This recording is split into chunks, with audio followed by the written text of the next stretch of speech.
खुदा वो होता है जो फिल बदी जवाब दे। आज तक हमारे किसी इमाम से किसी ने सवाल किया हो और उन्होंने ये कहा हो, सोच के बताऊंगा, पूछ के बताऊंगा, कल आ जाना, कल बताऊंगा, बल्कि जिस जबान में सवाल आया उसी जबान में जवाब दिया, जिस रफ्तार से सवाल आया उसी रफ्तार से जवाब दिया, जिस किताब से सवाल आया उसी किताब से जवाब दिया। मैं सिर्फ इशारा करके आगे बढ़ूंगा कि खत्मी मतलब तशरीफ फरमा है और आपके दाएं जानू पे इमाम हसन मुश्तबा बैठे हुए, 3 बरस के या 4 बरस के सहाबा का मजमा है। अच्छा, पैगंबर की अक्सर आदत थी कि अपने किसी नवासे को आगोश में लेके बैठते थे, मिंबर पे भी आगोश में लेके जाते थे। पता नहीं लोग हैं या नहीं भाई, मिंबर और मेहराब है इबादत की जगह, नहीं है मजमा, ये लाड प्यार की जगह नहीं है। मुझे अपने बच्चों पे प्यार आ रहा है तो घर में प्यार करूंगा। मस्जिद जगह है इबादत की, मिंबर जगह है इबादत की। अगर पैगंबर मेहराब में पुश्त पे हुसैन, पता नहीं लोग हैं, मिंबर पे गोद में हसन, तो बता रहे हैं ये मिंबर पे मेहराब में इबादत कर रहा हूं, मोहब्बत नहीं।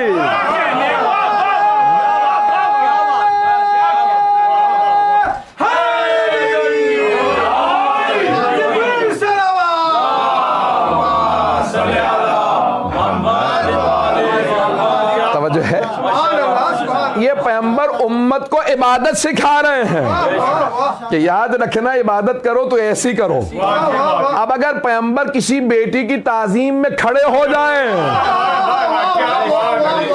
तो ये बाप बेटी के लिए खड़े नहीं हो रहे, ये रिसालत इस्मत की ताजीम सिखा रही है। पता नहीं लोग हैं या नहीं। एक और जुमला सुन लीजिए, अब अगर रसूल खुदा गदीर में किसी को बाजुओं पे बुलंद कर दे तो ये भाई भाई के लिए नहीं बोल रहा, खत्मे नबुव्वत इमामत को समझा रही है।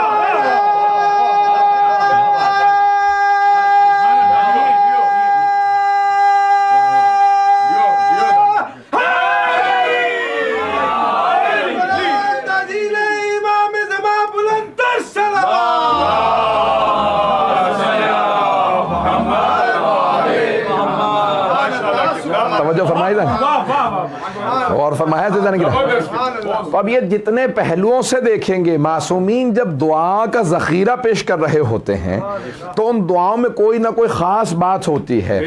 तो मैंने कहा ना कि औरों में और मासूमीन की दुआओं में बड़ा फर्क है। भाई और कोई मांग रहा हो उसका मांगना और होगा, पता नहीं बात पहुंच रही कि नहीं, और मासूमीन की दुआ का असर और होगा।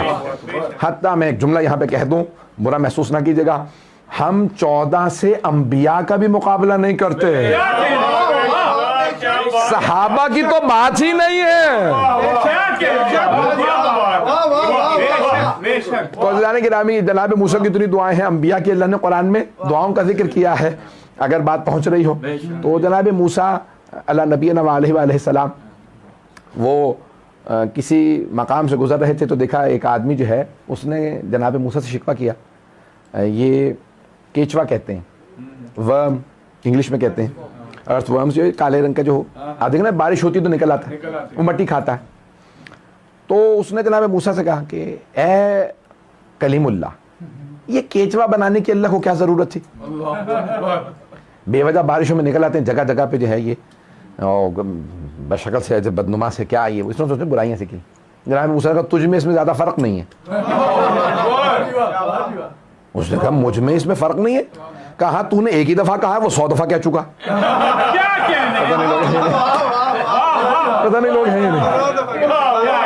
तूने एक ही दफा कहा इसको बनाने की क्या जरूरत थी, वो 100 दफा। परवरदिगार तूने इंसान क्यों बनाया, मैं सीधा सीधा सा हूं, ये टेढ़ा मेरा हाथ पाँव मेरे पे पाँव रख के चला जाता है। पता नहीं लोग हैं या नहीं, पता नहीं लोग हैं या नहीं है। कभी तुम शिकवे कर रहे हो वो भी अल्लाह से, पता नहीं लोग हैं या नहीं। अल्लाह से डायरेक्ट शिकवा कर क्या बनाने की जरूरत थी, तो कभी उसमें तुझमें क्या फर्क है कि वो भी शिकवा कर रहा तू भी शिकवा कर रहा। जनाब मूसा को तूर पे गए, कहा परवरदिगार मुझे ऐसा बना दे सब मुझसे राजी हो जाए। अल्लाह ने कहा मूसा मैं खालिक हूं, सब मुझसे राजी नहीं है, आप मखलूक हैं। ए मूसा सुबह से शाम तक शिकवे शिकवे सुनता हूं, अल्लाह ने ये नहीं दिया, वो हो गया, ये हुआ, क्या सारे मुझसे शिकवे कर रहे हैं। कहा मूसा ये कैसी बात आपने कर दी, कभी ऐसा नहीं हो सकता कि सब राजी हो जाएं, इसलिए सबको राजी करने की कोशिश ना करें। पता नहीं लोग हैं या नहीं, सबको राजी करने की कोशिश ना करें, ना सब रजी अल्लाह हो सकते हैं और ना हम सबको राजी कर सकते हैं। ये मुमकिन ही नहीं है कि सारे ही रजी अल्लाह हो।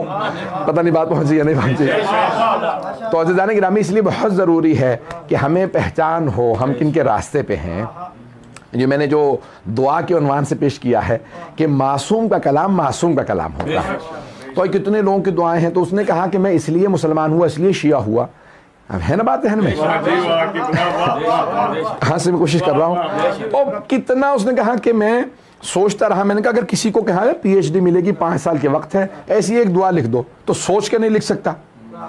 और अगर कोई फिल बदी, उसी वक्त दुआ मांगे, फिल बदी समझा रहा था, फिल बदी दुआ मांगे, कभी दुआ कुमैल बन जाए, कभी दुआएं मकारिमुल अखलाक बन जाए, पता नहीं लोग हैं या नहीं है, कैसी कैसी दुआएं बन जाए। और कहा अच्छा चलो सुकून से बैठ के दुआ मांगना और होता है। और अगर कोई कैद सलासल में हो, कैद में हो, फुप्पियां साथ में हो, और जहां जमीन पे बैठे ऐसी ऐसी दुआएं मांगे सहीफा सज्जादिया बन जाए, पता नहीं लोग बात पहुंची कि नहीं। तो कहा जिनकी कैद सलासल में दुआएं ऐसी हैं, अगर उन्हें सुकून मिलता तो वो क्या करते हैं, पता नहीं लोग हैं या नहीं है। कहा इमाम की दुआएं ऐसी हैं। तो सहीफा सज्जादिया एक शाहकार है। अच्छा जब इमाम ने दुआएं मांग ली ना, अच्छा क्या क्यों इमाम ने इतनी दुआएं मांगी, और से सुनिएगा, मसाइब समझ के ना, क्योंकि मैं जानता हूँ इसमें मसाइब का एक टच है, लेकिन मसाइब समझ के नहीं, क्योंकि मैं फजाइल पेश कर रहा हूँ। आवाज़ तो सब मेरी आ रही है सब।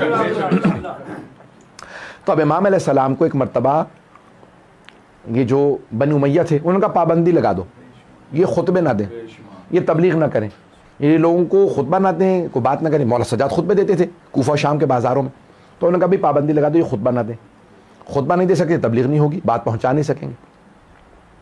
उन्होंने कहा भाई ठीक है, आप आज के बाद से खुतबा नहीं दे सकते। मौला ने कहा ठीक है, खुतबे पे पाबंदी लगा सकते हो, दुआ पे तो नहीं। पता नहीं लोग हैं या नहीं। अब इमाम ने नया उसलूब निकाला, उन्होंने कहा खुतबों पे पाबंदी, इमाम तन्हाई में बैठे, कहा परवरदिगारा, मजमा जो गुजर रहा है वो सुन रहा है, कि परवरदिगारा तुझे तेरे हबीब का वास्ता, उनकी आले पाक का वास्ता। इमाम ने दुआओं को शुरू किया तो आले मोहम्मद से। इमाम ने कहा परवरदिगारा मैं तुझसे तेरी अजमत के तहत मांगता हूं। इमाम ने दुआ शुरू की। एक आदमी ने कहा है कैदी दुआएं ऐसी ऐसी मांगता, जो गुजरता वो रुक के दुआ को सुनता। अब सब के सब सोचने लगे कि अरे ये कैद में ऐसी दुआएं मांग रहे हैं कि इमाम की दुआओं में तबलीग थी। पता नहीं लोग हैं या नहीं, दुआओं में तबलीग थी, पाबंदियां थी तबलीग पे, इमाम ने दुआ में ऐसी तबलीग की। पता नहीं लोग हैं या नहीं है, दुआओं में इमाम ने ऐसी तबलीग की, ऐसे इल्म को पहुंचाया कि लोग सुकून से नहीं बात कर सकते। मैं सिर्फ एक इशारा करूंगा, अब से तकरीबन 40-50 बरस पहले नेशनल ज्योग्राफिकल चैनल जब नया मैगजीन शुरू हुआ तो वो दरियाफ्त करने लगे, उन्होंने कहा भाई समंदर बहुत ज्यादा गहरे हैं और बाज़ जगहों पे इतने गहरे हैं कि ये जो ज़मीन पे ऊंचे ऊंचे पहाड़ है ना, इससे भी ज़्यादा समंदर गहरा। अच्छा यहाँ पर लतीफ़ बात है, पेश करूँगा। मुझे सियाहत का बड़ा शौक़ है कि मालूम करें कौन सी पहाड़, ये वो चीज़ें मालूम करने का, सब्ज़े का, हरियाली का शौक़ है। जाना इत्तफाक नहीं होता, लेकिन शौक़ है, चला जाऊँ तो देख लेता हूँ। तो मैं स्टडी कर रहा था, तो उन्होंने कहा कि दुनिया में 8000 मीटर से ऊपर जो पहाड़ हैं, है तवज्जो ना, बोर तो नहीं कर रहा हूं, दुनिया में सबसे जो ऊंचे पहाड़ है इस जमीन पे 8000 से मीटर जो ऊपर पहाड़ है ना, दुनिया में सिर्फ 14 हैं।